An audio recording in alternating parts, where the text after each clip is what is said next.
ça a dû être écrit dans le titre, sur les livres photos. On est un peu sur un sujet un peu différent, un peu particulier. Là, ça va être principalement axé sur la photo de rue. Mais je vais vous présenter plusieurs zines. Les zines, qu'est-ce que c'est? Ce sont, je vais vous montrer un objet. Ce sont des tout petits livres édités à bas prix. Là, globalement, je les ai payés 5 € je crois chacun, pour faire découvrir le travail d'un artiste sur une thématique particulière. En l'occurrence, là, c'est une maison d'édition anglaise, Bump Books, qui produit des zines régulièrement, à intervalles réguliers, à peu près tous les 3 mois, je pense. Et donc à chaque fois, ce sont des auteurs plus ou moins connus. Il y en a qui le sont moins, il y en a qui sont déjà établis avec une carrière, avec des livres grand format édités. Et en fait, ils travaillent chacun sur une thématique, enfin suivant les images qu'ils ont à fournir. Et donc c'est très intéressant. Il y a une vingtaine d'images, je pense, par livre, mais ça permet d'avoir une vision un peu élargie de ce qui se fait dans la photographie contemporaine en photo de rue. Et on ressent bien malgré tout, malgré le peu d'images, enfin une vingtaine, ce qui est déjà pas mal sur une thématique précise, on ressent bien l'esthétique recherchée, on ressent bien les influences et on ressent bien aussi la personnalité des auteurs à chaque fois. Juste une chose, j'espère que vous allez bien, je ne sais même pas si je l'ai dit au début, je suis un petit peu embrouillé là. Et si jamais les vidéos vous plaisent, tout ça, vous pouvez vous abonner, liker, partager, commenter, ça fait très plaisir, moi j'aime beaucoup et je vous réponds à chaque fois. Donc voilà, on va faire cette petite vidéo. Ça va être majoritairement, quoique non, il y a 3 photographes français, j'ai 7 livres à vous présenter. 3 photographes français, 4 étrangers, il y a 2 femmes.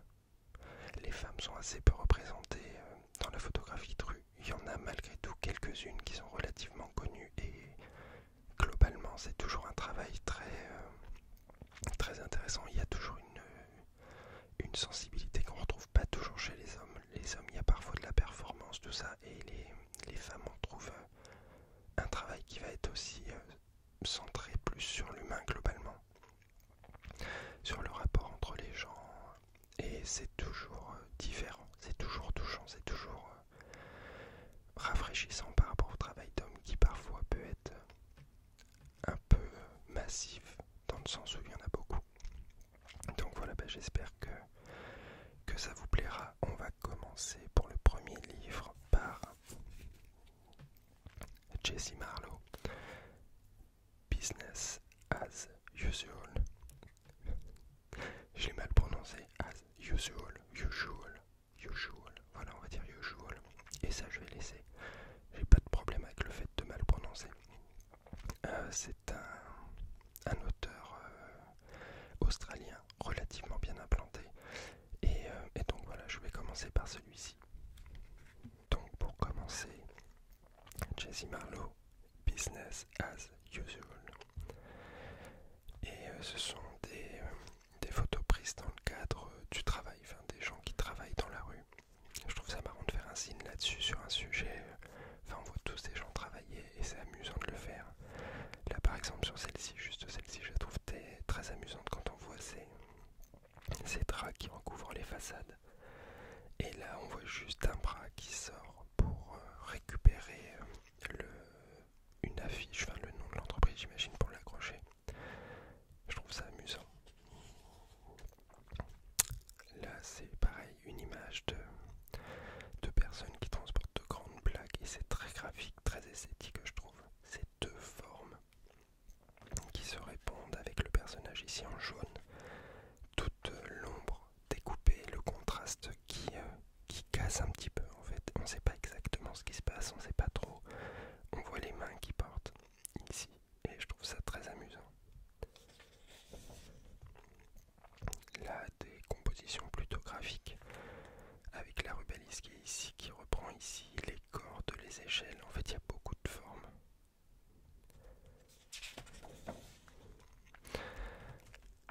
celle-ci, elle me retourne le cerveau. Je vous laisse un peu de temps pour la comprendre. Et je sais pas, je l'ai montré à mon fils et il s'est demandé pendant peut-être, je sais pas, 30 secondes ce qui se passait. Quand on regarde en détail de près, peut-être que vous voyez moins bien que moi, mais en l'occurrence, ils portent tous une grande vitre. On voit la forme ici qui se découpe. Là, on voit des reflets à l'intérieur, mais je trouve ça assez fou, les gestes, les mains. On comprend pas trop pourquoi ils ont tous les mains levées, et je trouve ça pareil, beau, c'est esthétique. Toujours pareil, des gens qui travaillent. Là, on a ce corps avec cette tête coupée, tête qu'on retrouve ici. Là, toujours des formes, et l'orange qui casse un petit peu les lignes, qui casse les couleurs. Deux photos, celle-ci, les couleurs. Je sais pas, ça doit être un panneau mis en place pour protéger un chantier. Et il y a cette personne à l'intérieur en train de travailler avec les mêmes couleurs que sur l'extérieur. Deux personnes qui poussent un chariot, toujours pareil, beaucoup de couleurs, beaucoup de contrastes. Des gens qui travaillent, encore une fois. Après, le zine, il faut voir ça comme une étape intermédiaire, soit potentiellement entre un livre et rien, ou soit juste pour montrer une série. En l'occurrence, toutes les photos ne sont pas toujours folles, mais globalement, en fait, c'est le travail d'ensemble qui crée une dynamique. Celle-ci, je la trouve exceptionnelle. Le panneau stop qui est tombé au sol, les murs jaunes, le ciel bleu, le panneau jaune au sol, le panneau jaune caché qui cache la personne. Enfin, c'est très réussi, c'est beau, c'est un côté poétique en fait. Et j'ai lu, il disait qu'en fait cet endroit-là, il est passé devant tous les jours pendant 2 ans. Il y a eu des travaux extrêmement longs. Il n'a jamais réussi à faire une bonne photo et un jour, il y a eu ça qui s'est produit. Ce panneau qui était tombé au sol, cette personne qui portait le panneau jaune. Et c'est parfaitement réussi. C'est une question de bon endroit, bon moment, tout ça, tout ça. Toujours des gens qui travaillent. Je vais passer vite sur certaines. Celle-ci, je la trouve amusante aussi. La bouche pour les pompiers, je sais pas comment ça s'appelle exactement. La personne qui transporte un petit frigo et hop, le jet d'eau qui lui arrive en pleine tête. Pareil, encore des jeux de couleurs, de reflets, de géométrie. Des mains, des gens qui portent des choses. Celle-ci, encore une fois très réussie. Pas une personne, beaucoup de contrastes.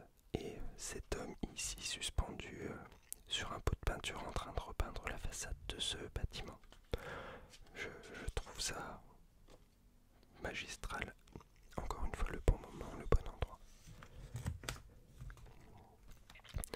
Là, les personnes qui sont en train d'écrire au sol, cette personne derrière, je ne sais pas si vous la voyez. Les trois ici, enfin, ça crée un ensemble relativement juste et équilibré. Là, un jeu de miroir un peu. Et là, cette personne qui fait une sieste et à côté les bottes jaunes, il n'y aurait pas eu les bottes jaunes, en fait ça aurait été un peu dommage. Mais là, elle dort en dessous, une sorte de bloc de béton avec ses petites bottes jaunes. Et c'est amusant en fait. Et donc vous voyez les dates, il y a des photos qui ont été prises en 2019 et il y a des photos qui ont été prises en 2007. Enfin, tout ça entre la première et la dernière. Un monsieur qui balaye les feuilles sur une route. Donc voilà, Jessie Marlowe, et c'est un homme, hein. Jessie ce n'est pas une femme, mais voilà. Business as usual. Je l'ai bien dit du premier coup cette fois-ci. On va passer au second, qui est celui d'un auteur français. Je vais plus vous expliquer en détail après exactement ce qu'il en est de ce travail. Mais c'est un ami, c'est une personne que j'affectionne. C'est Cédric Roux et j'en ai déjà parlé dans des vidéos précédentes. Et dans ce zine, c'est Paris libéré. C'est Paris post-Covid, post-premier confinement en fait, avec toutes les restrictions qui étaient mises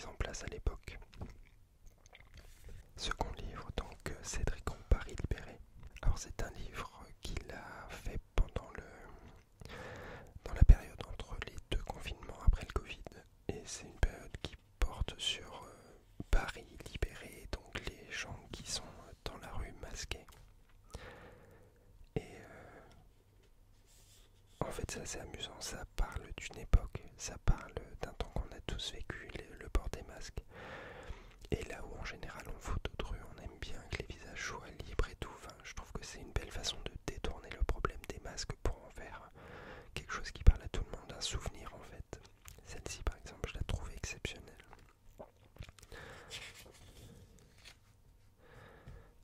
Là voilà, les gens qui travaillent, qui se promènent dans la rue, tous masqués, enfin, ça nous rappelle tous cette période-là. Et je trouve que d'un point de vue documentaire, c'est relativement intéressant. Cette personne dans le métro a l'air un petit peu triste. Là, une photo extrêmement graphique avec ce masque blanc qui ressort, cette ombre, le corps de la personne, l'orange, le bleu. Cette petite poupée masquée, sûrement un enfant qui a voulu imiter un peu, jouer et masquer sa poupée, il l'a oublié. Cette photo. Toujours pareil, des images du post-confinement. Celle-ci, je me rappelle de cette époque où il y avait de la rubalise partout, en fait, où tout était interdit d'accès, où tout était restreint. Une période assez frustrante et en fait c'est assez étrange de retomber sur ces images-là, par exemple celle-ci. Enfin c'est beau, c'est esthétique, c'est poétique et en même temps il y a ce masque qui se justifiait à l'époque, mais c'est vrai que c'est assez déstabilisant de voir comment les choses ont pu changer en si peu de temps, passer de rien à tout.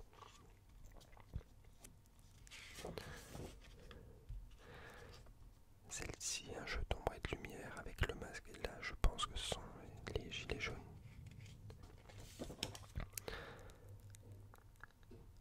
Cette personne seule, les poteaux, la distanciation sociale, c'est vrai qu'il y avait ça aussi, on a tous un peu oublié je pense, mais une dame qui fait son sport toute seule, isolée dans son coin.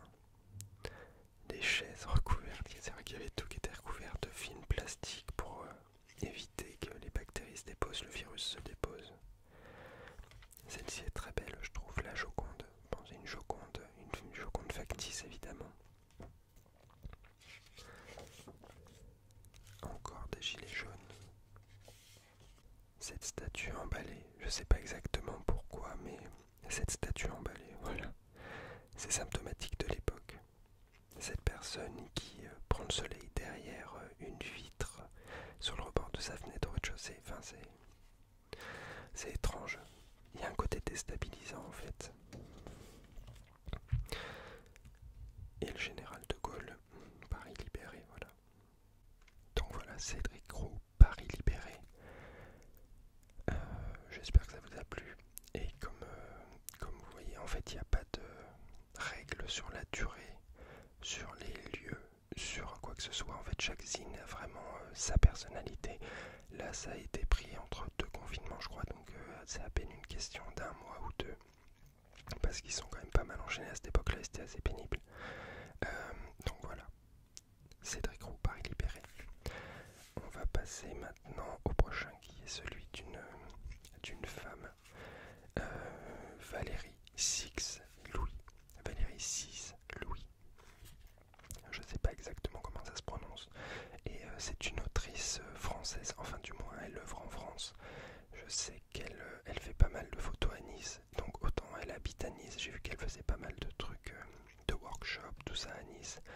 Et sur Instagram vous pouvez la trouver, c'est très visuel, très esthétique. Donc voilà, je vous présente son livre et on y va. Valérie Si lui, Complicity. Donc vous allez voir beaucoup de jeux de reflets, de lumière. C'est très intéressant, très très visuel, extrêmement visuel. Là celle-ci par exemple, la main qui passe ici, l'ombre ici, la chaise là, seule, isolée, les couleurs, le orange et ce noir extrêmement présent.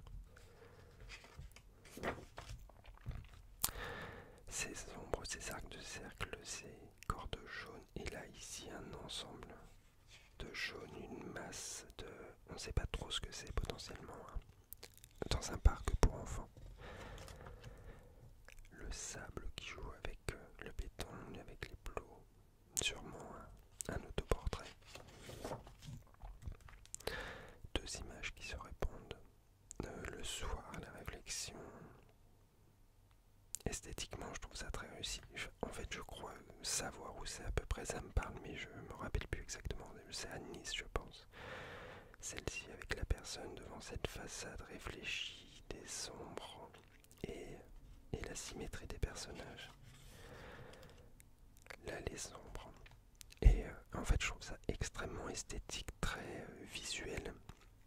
Enfin, il y a quelque chose de... Ça raconte une histoire, ça parle de la lumière, ça parle de la... Ça parle des gens qui sont présents sans les montrer pour autant, ça parle de la vie.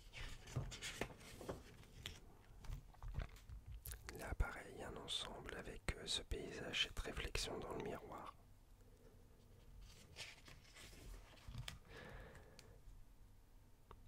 Celle-ci, je la comprends pas trop, je sais pas. On a l'impression de voir un sac alors que potentiellement c'est pas un sac. Je pense que c'est... Enfin, c'est la portière, je sais pas trop. Avec le bleu ici, l'ombre. Encore une fois, des photos extrêmement contrastées.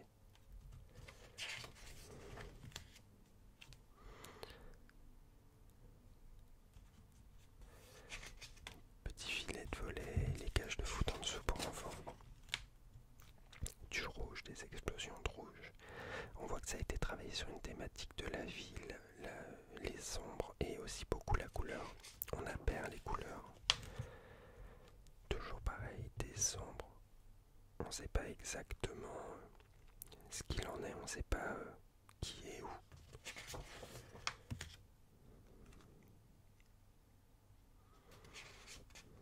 Il y a beaucoup de texture du papier qui est fripé, des matières dégradées.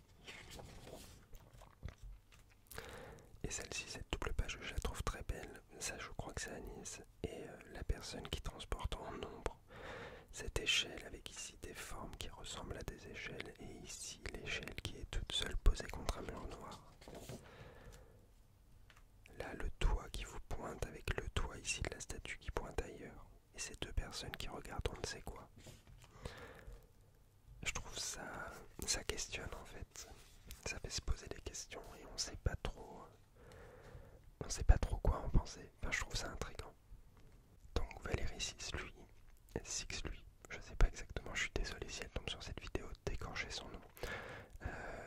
Comme je vous ai dit, très différent des travaux précédents et vous allez voir la suite est encore extrêmement différente.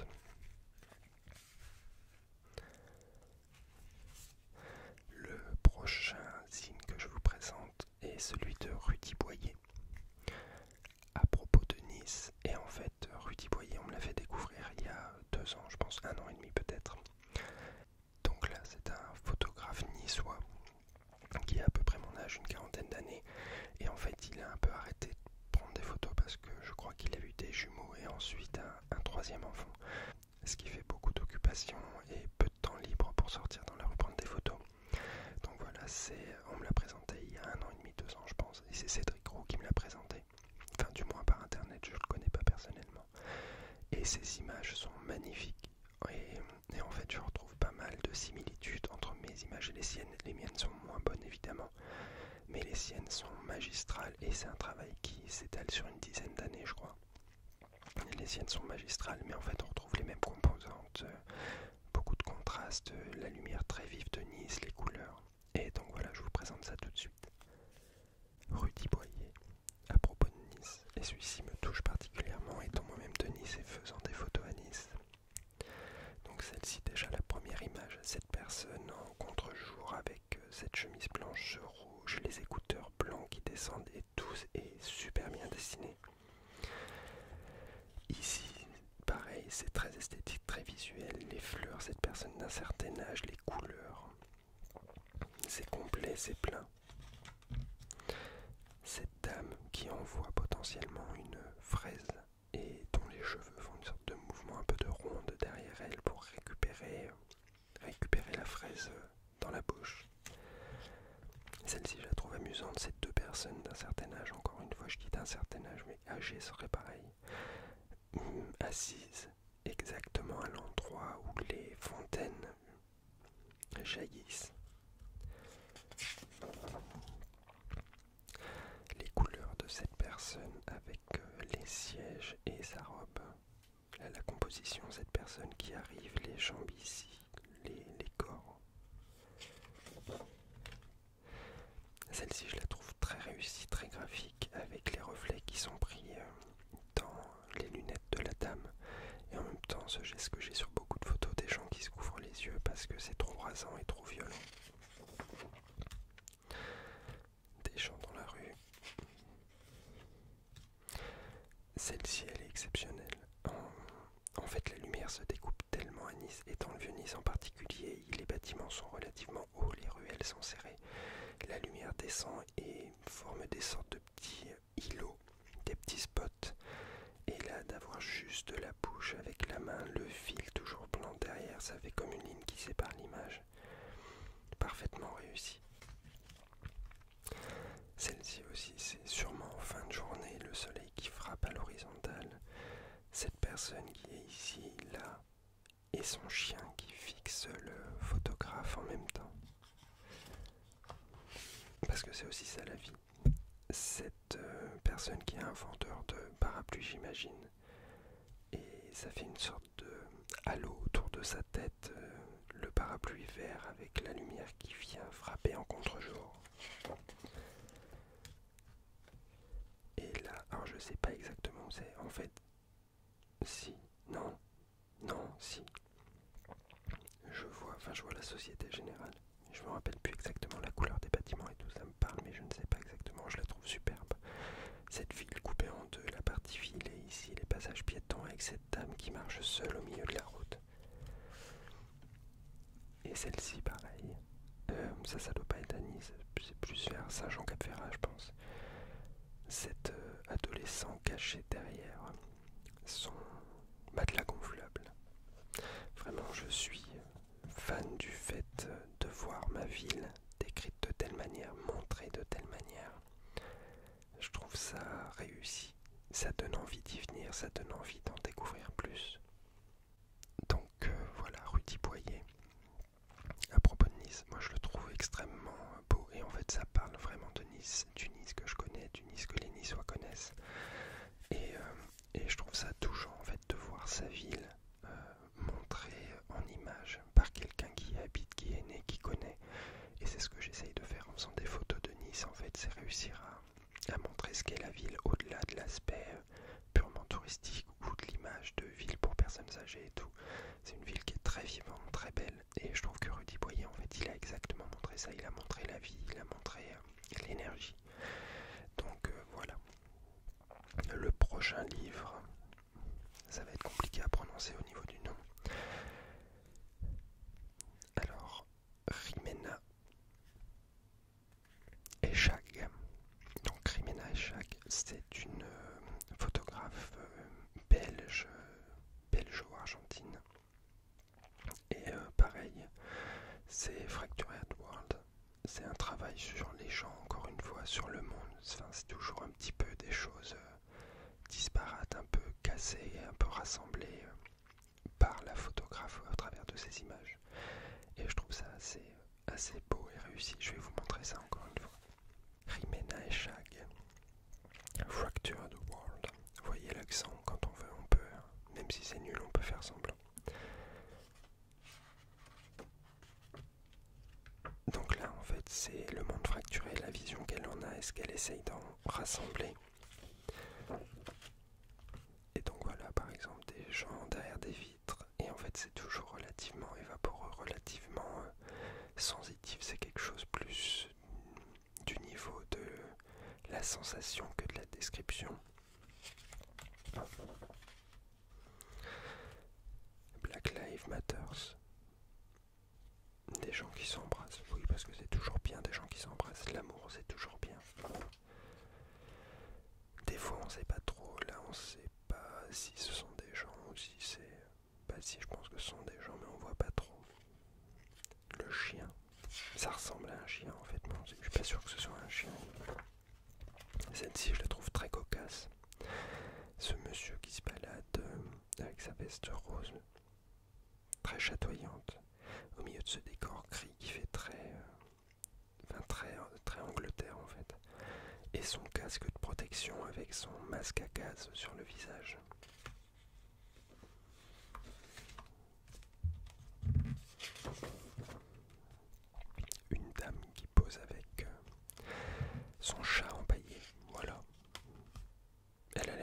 heureuse de poser avec lui en tout cas. La vie dans la rue. Une dame qui tire une valise dans le métro. Des fumigènes, des gens dans la rue. Alors j'ai pas la genèse du projet, je sais pas exactement ce qu'elle a photographié, si ce sont des sans-abri, si ce sont des gens un peu perdus. Enfin, il n'y a pas d'explication au-delà des images. Mais elle dit simplement que c'est un monde fracturé. Un monde fracturé, c'est un monde potentiellement où les gens sont blessés, où les gens sont abîmés. Donc on peut en tirer comme conclusion que oui, ce sont entre guillemets des marginaux ou ce genre de choses.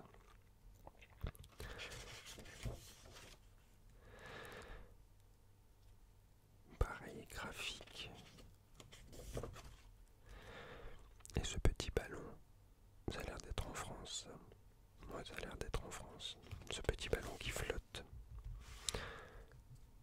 Et ça, cette dame, avec son téléphone qui reste à l'intérieur pour... je sais pas, le téléphone est peut-être interdit à l'extérieur en fait. Aucune idée. Mais je trouve ça assez amusant comme image. Ximena. Je pense pas que ce soit Ximena, je pense que c'est Rimena. J'ai réfléchi un petit peu quand même. Rimena et Shag. Et je sais qu'elle vient de sortir un livre. Je me rappelle plus du titre. Un livre grand format édité en grande maison, voilà. Mais en tout cas, celui-ci est super intéressant et super réussi. Le prochain photographe et zine donc, que je vais vous présenter, c'est Tony Ménias. C'est un photographe américain et c'est une série photographique sur la ville de Chicago. Là où il doit résider, j'imagine. Enfin, c'est ce qui me paraît le plus logique. Faire une série photographique sur une ville où on réside pas, ça demande beaucoup d'allers-retours, ça risque de coûter cher, alors que faire une série photographique sur une ville où on réside concrètement, c'est beaucoup plus simple. Donc voilà, je vous présente ça. Tony Ménias, Chicago. Donc c'est un photographe potentiellement, je sais pas où il réside, mais j'en connais pas beaucoup sur lui, et bon, ce sont des images faites à Chicago, il y a de grandes chances qu'il y réside. Donc, comme je disais, là c'est, et comme j'ai dit peut-être après, c'est très cinématographique, je trouve. Enfin, là visuellement, on est sur quelque chose, cette grande esplanade, avec potentiellement tous ces petits aplats de lumière. Ce sont des réflexions qui viennent d'un immeuble. Il n'y a pas beaucoup ça en France parce qu'il n'y a pas énormément de surface vitrée sur les immeubles. Aux États-Unis, comme c'est récent, ça se fait beaucoup. Et là, en fait, toutes ces silhouettes qui se découpent parce qu'elles ne sont pas dans les spots de lumière, mais en même temps, elles sont entourées et donc ressortent. Je trouve ça très beau.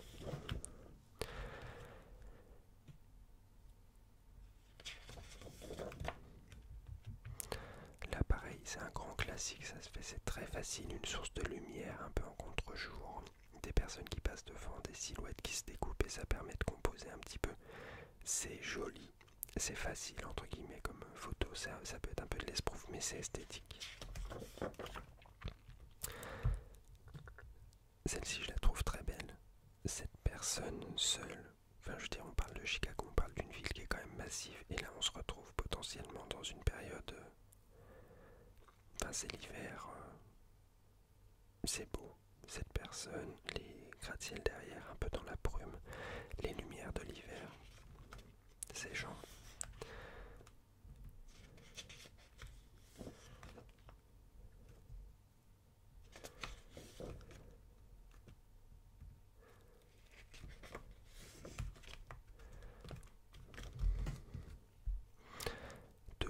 Dans la lumière, cette dame seule qui me fait un peu penser à celle tout à l'heure de Rudy Boyer, mais là réellement il y a juste un ray de lumière qui traverse toute la ville, soit au lever soit au coucher du soleil, sûrement le lever parce qu'on voit les reflets ici et c'est encore bleu. Et là cette personne sur cette énorme façade, celle-ci je l'avais repérée avant de vous présenter. En fait il y a pareil, extrêmement cinématographique, ça pourrait être dans un truc un petit peu de gangster ou quoi que ce soit, et ça ressemble aussi énormément, je trouve ça très marrant, à une célèbre peinture de Hooper. Mais pareil, c'est visuellement ça marche super bien, ces tons bleus, ces tons orange qui étaient un peu à la mode à un moment dans les photos, très esthétique. Là le petit petit arc-en-ciel, cet enfant, on ne sait pas si c'est sous la pluie ou si c'est une cascade en fait. Ça ressemble plus à une cascade, un élément urbain. Des gens qui s'amusent. Bah oui, voilà, ça c'est la cascade, je pense. Je pense que c'est exactement ça. Il nous a fait le coup. Il y a ça, mais il n'y a pas de décor. Oui, c'est ça. Elle doit être plus ou moins décorée. Il y a peut-être des écrans derrière ou quelque chose. Oui, on retrouve le même quadrillage.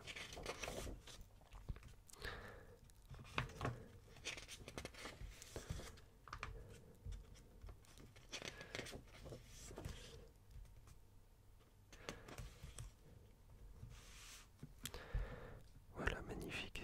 Cette dernière image, Chicago, wishing you a happy and healthy new year. Avec juste ces deux personnes qui marchent. Enfin, c'est fou d'avoir ce genre de composition, qui est pas ce qu'il y a de plus compliqué, mais d'avoir simplement ces deux personnes au centre qui s'en vont vers la nouvelle année. Symboliquement, c'est très fort. Tony Ménias, j'espère que vous avez apprécié. Encore une fois, une esthétique totalement différente. Il y a un gros côté cinématographique, je trouve, dans les images, quelque chose de très composé, très aérien, et en même temps, il y a un petit côté dramatique. Donc voilà. Et ensuite, nous passons sur le dernier livre, qui est un livre de Pau Buscato. Voilà, j'ai essayé de faire l'accent, évidemment, je ne parle ni espagnol, ni... Enfin, je parle l'anglais et un petit peu l'allemand, mais l'allemand c'est quand même pas très beau et l'accent est pas foufou.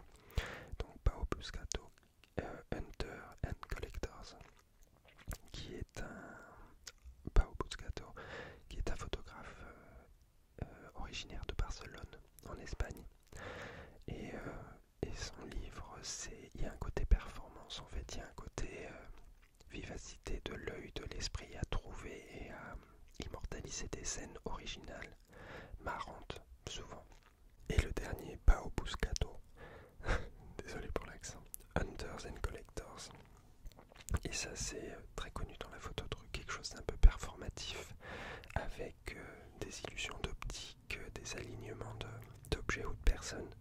Là, par exemple, cette statue qui tient cette épée vers le bas, juste au-dessus de la tête d'une personne passant en arrière-plan, ça fonctionne en fait, c'est amusant. Après, je trouve ça très amusant sur le coup, mais globalement, passer cette impression amusante, j'en retire pas grand-chose. Le petit personne, la croix, la personne dans la voiture.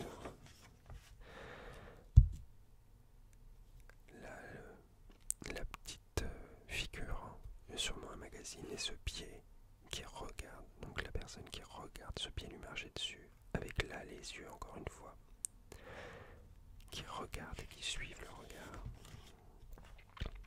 C'est qu'un travail de lumière et d'ombre. Ce logo Starbucks, ce petit linge, cette raclette, cette dame qui passe, tout est dans les mêmes tons en fait, et c'est relativement joyeux comme photographie, enfin c'est réussi. L'eau qui s'échappe de ce pied, alors celle-ci je la trouve très marrante. Là nous avons les deux pieds d'une personne qui travaille certainement, et ici nous avons une paire de tongs. C'est assez amusant, je sais pas si c'est lié mais c'est assez amusant.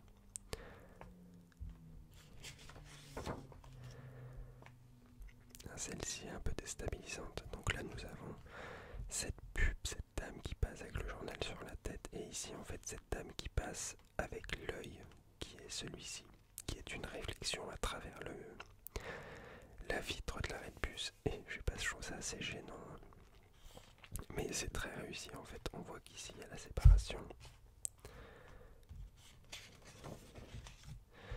Ce monsieur qui se protège de la pluie pile à l'endroit où il y a de la lumière, et en fait, c'est très amusant de voir que ça coïncide parfaitement. Ici, or est-ce que ça a besoin d'explication? Mais c'est exactement le même motif, la même couleur que entre le manteau et la valise. Celle-ci est très très amusante, je trouve. Là on a un taxi, potentiellement ça doit être en Inde ou quelque chose comme ça, avec un morceau de jaune qui a été enlevé, et cette personne qui passe avec exactement un morceau de jaune de la même teinte et sensiblement de la même taille, comme s'il l'avait arraché. Une dame qui va chercher quelque chose sous un rayon avec le sac qui est tombé sur la tête. Un futur papa qui embrasse le ventre de la future maman. Ça c'est amusant en fait. C'est pas exceptionnel mais c'est amusant, ça fait sourire. Et parfois on a besoin de juste sourire. Là quelqu'un qui se balade avec des gros ballons qui doivent être à vendre. Enfin, une cérémonie quelconque ou n'importe quoi. Et là le monsieur qui va éclater le ballon rouge. C'est un peu, voilà, les gens qui s'envoient des sortes de petites étoiles avec les yeux. Le vol des oies qui s'échappent du sac. C'est très amusant. Je dis beaucoup amusant. Cette grande esplanade, cette personne avec une poupée gonflable, ça n'a strictement aucun sens. Aucune logique. Mais bon, c'est là, on prend. Ça aussi amusant, hein. Un hasard de circonstances. Ces bouteilles qui tombent et là, le sapin avec le petit caniche potentiellement. Et l'ombre de cet arbre sur le sol où il y a plein de... peut-être des choses qui ont été envoyées pour un mariage ou autre. Ça fait comme si c'était un pommier avec des pommes rouges à l'intérieur. Et voilà, Pao Buscato, Hunters and Collectors. Donc voilà, on a eu une petite vue d'ensemble de ce qu'est la photographie de rue contemporaine, parce que là on n'a que des auteurs relativement contemporains, relativement jeunes. Quand j'entends jeune, il y a sûrement personne qui a 20 ans, mais ce ne sont pas non plus des personnes, hormis Jessie Marlowe, totalement ancrées dans le milieu, avoir une carrière très longue. Ce sont des photographes talentueux qui proposent en fait à travers cette série de zines qui est éditée donc par une petite maison qui s'appelle Bump Books, par une seule personne, c'est géré par une seule personne et je vais vous retrouver le nom. C'est David Solomons qui édite ça depuis plusieurs années et donc c'est concrètement des sortes de hors-série dans leur production globale, enfin des sortes de petits focus sur soit un point d'intérêt, soit un ensemble qui prévoit plus large et qui décide d'épurer pour faire une petite série. Donc voilà, j'espère que ces photos vous auront plu. C'est vraiment quelque chose, je trouve intéressant en fait, de pouvoir voir autre chose que des figures instituées et reconnues comme tutélaires. De voir un peu ce qui se fait, de prendre des idées pour les gens qui font de la photo de rue. Ça peut être intéressant d'avoir des idées en regardant des photos. Et comme pour tout art en fait, aucun art ne se pratique sans en avoir une connaissance antérieure. Quelqu'un qui écrit est en général un grand lecteur, un photographe, je veux dire un photographe avec une intention artistique du moins, va être quelqu'un qui aime les livres photos parce que ça reste une source d'influence, une source